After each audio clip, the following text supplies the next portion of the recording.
Solar generation meter और net meter reading को लेकर कंज्यूमर्स में आज भी वो अवेयरनेस नहीं है जो होनी चाहिए। तो आज इस वीडियो में हम उन सारे प्रॉब्लम्स का सलूशन लेकर आने वाले हैं। मार्केट में मिलने वाले हर तरह के मीटर की कैसे आपको रीडिंग करनी है वो सब आपको बताने वाले हैं इस वीडियो में, इसलिए लास्ट तक बने रहेगा हमारे साथ। और ये सब आज आपको बताने के लिए हमारे साथ मौजूद हैं कोरोना सोल्टेक के founder mister Ramakant Jahangir sir. Sir most welcome. Thank you ma'am. तो सर आज हम सबसे पहले किस मीटर से शुरुआत करने वाले हैं, क्योंकि जिस तरीके से मैं मोटिव एक बार जानना चाहूंगी कि इसके पीछे आपका मोटिव क्या है। मैम सबसे पहले हम स्टार्ट कर रहे हैं L&T ब्रांड के मीटर से जी।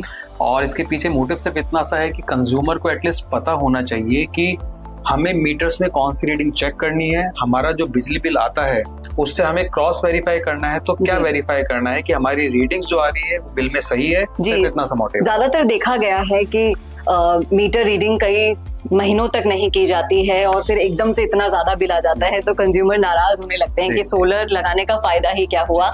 तो ये सारे इल्यूजन्स, ये सारी प्रॉब्लम्स आपकी सॉल्व होने वाली है इस वीडियो में। आइए देखते हैं कि L&T के मीटर की रीडिंग कैसे करनी है। मैम सबसे पहले हम बात करें तो ये हमारा सोलर मीटर है और सोलर मीटर के अंदर बेसिकली थोड़ा सा रीडिंग्स का इशू रहता है क्योंकि इसके अंदर 3 डिस्प्ले का टाइम अलग अलग स्लॉट में दिया हुआ है। अगर हम दोनों बटन साथ में प्रेस करेंगे तो आप देखिए यहाँ पे डिस्प्ले 3 लिखा हुआ आ रहा है।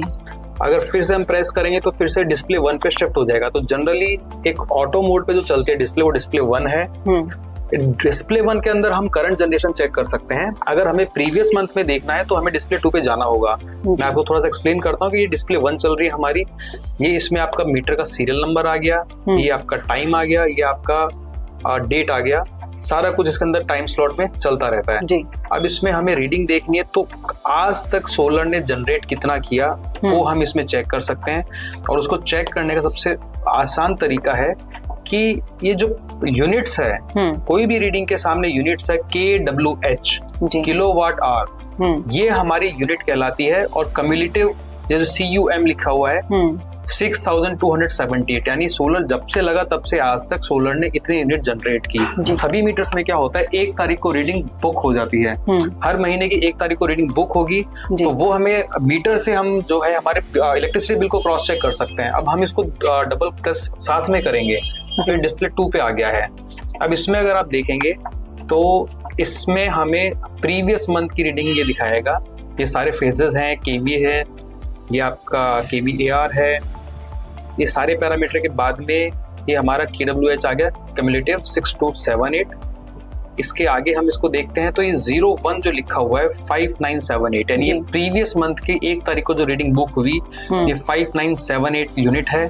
KWH जो लिखा हुआ है इसको थोड़ा और आगे हम देखेंगे, आगे बढ़ा के देखते हैं तो ये आपकी 02 बिल आ गई 5473, यानी अप्रोक्सीमेट 500 यूनिट के आसपास उस मंथ में, यानी प्रीवियस मंथ हमारा हो गया अगस्त में अप्रोक्सीमेट 500 यूनिट इस प्लांट ने जनरेट की, जो कि हम यहाँ से इजीली चेक कर सकते हैं और हमारे बिजली बिल से वेरीफाई कर सकते हैं। इसके बाद हम आते हैं हमारे नेट मीटर पे। नेट मीटर की हम बात करें तो इसमें भी सेम पैरामीटर्स हैं। कम्युलेटिव आपका आ गया 5148 KWH यूनिट। अब इसमें थोड़ा सा एक्सपोर्ट और इंपोर्ट हमें क्रॉस चेक करनी होती है जी। हम इसको आगे देखते हैं तो ये 4671, इसके अंदर एक एरो का साइन है जो अंदर की तरफ आ रहा है। इसका मतलब है एक्सपोर्ट यूनिट्स। इसकी पूरी PDF हमारे पास है, हम उसको भी अपलोड कर सकते हैं जी। वहां से दिखा सकते हैं कि ये यूनिट्स आज तक कम्युलेटिव यानी आज तक हमने एक्सपोर्ट की है।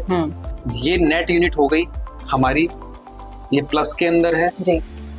और 4671 5148, यानी ये तो हमने इंपोर्ट की है, ये हमने एक्सपोर्ट की है जी। नेट रीडिंग हमारे पास 477 की आ गई। अब सेम इसमें भी है, हम आगे देखेंगे तो प्रीवियस मंथ का सेम डिस्प्ले पे नहीं दिखाएगा, हमें फिर से दोनों बटन प्रेस करने होंगे। ये डिस्प्ले 2 आ गया। अब इसके अंदर हमारे सोलर मीटर के सीरियल नंबर, टाइम, डेट, इसमें ये यहाँ पे T1, T2, T3 और T4 पैरामीटर चलता है जो बेसिकली जो 24 आवर्स आते हैं उनको 4 इक्वल पोर्शन में डिवाइड करते हैं। तो ये T1, T2, T3, T4 से कंफ्यूज होने की रिक्वायरमेंट नहीं है। ये कोई प्रीवियस मंथ को डिनोट नहीं करते हैं जी।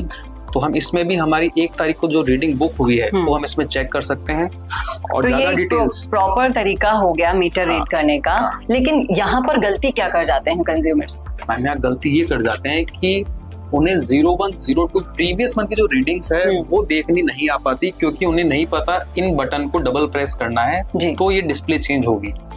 L&T के मीटर में उनको जनरली नहीं पता होता, जिस वजह से रीडर जब आता है तो वो जिस दिन आया उस दिन की रीडिंग बुक कर लेगा, और उस दिन की रीडिंग अगर कंज्यूमर ने नोट नहीं की तो फिर बाद में उसको चेक करने, क्रॉस चेक करने का कोई तरीका नहीं है।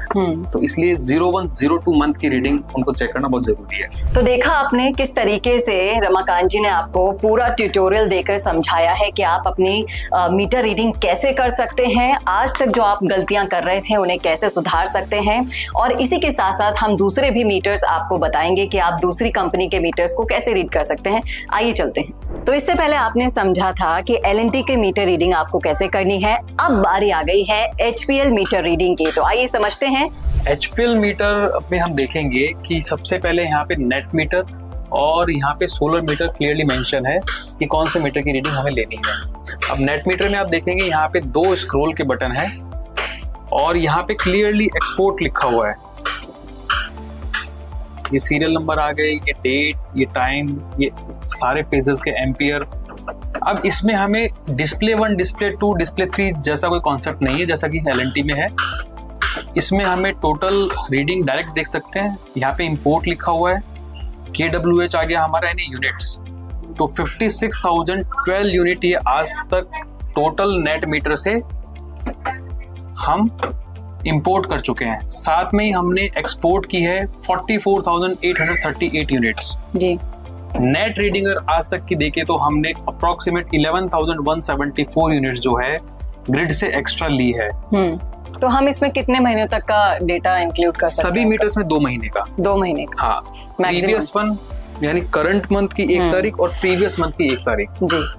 तो जैसे ये 1 जो हमें दिखा रहा है ये हमारी अभी सितंबर चल रहा है, तो 1 सितंबर की जो है इसमें रिकॉर्डिंग हो जाएगी और 1 अगस्त की रीडिंग हमको इसमें देखने को मिलेगी। तो KWS सिर्फ हमारे काम की चीज है जो हमें बिल पे से क्रॉस वेरीफाई करनी है जी। रिमेनिंग रीडिंग्स जो है वो बिजली बोर्ड के काम आती है। लाइक ये BP1 आ गया और ये KWH आ गया। अब इसमें यहाँ लिखा हुआ इम्पोर्ट जी। तो इम्पोर्ट में इस महीने जो रीडिंग थी हमारे पास 54,958 यूनिट्स, एक्सपोर्ट में हमारे पास 44,000, यानी नेट अगर हम देखें तो अप्रोक्सीमेट 10,726 यूनिट्स जी।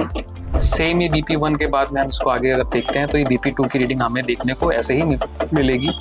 तो ये थोड़ा सा आसान है, हम इसमें सारी रीडिंग यहीं चेक कर सकते हैं। सोलर मीटर के अंदर में सीरियल नंबर डेट्स के जस्ट बाद में हुई है टोटल KWH यानी 67,003 यूनिट आज तक सोलर जनरेट कर चुका है जी। सेम हम यहाँ पे BP1 और BP2 की रीडिंग्स इसमें आगे जाके ले सकते हैं और हमारे बिजली बिल से हम क्रॉस चेक कर सकते हैं। PDF के अंदर सबका एक्सप्लेनेशन है कि कौन सी रीडिंग किस काम आती है, बट हमें जो हमारा बिल है उससे हमें क्रॉस चेक सिर्फ और सिर्फ KWH करना है जी। तो ये क्रॉस चेकिंग करके हम उन सारी चीटिंग्स को रोक सकते हैं जो हमारे साथ हो सकती है जी। बिल्कुल। तो देखा आपने किस तरीके से आप मीटर रीडिंग करके अपनी सारी परेशानियों को दूर कर सकते हैं। अगर आपका बिल भी आपके मुताबिक नहीं आया है सोलर लगाने के बाद भी, तो किस तरह से आप क्रॉस चेक कर सकते हैं अपने बिलों को, ये हमने आपको समझाया है इस वीडियो में। ये 2 मीटर हैं L&T और HPL के। इसके अगले वीडियो में हम और दूसरी कंपनीज के मीटर रीडिंग की चर्चा करेंगे और तब तक के लिए आप देखते रहिए कोरोना सोल्टेक का YouTube चैनल। नमस्कार।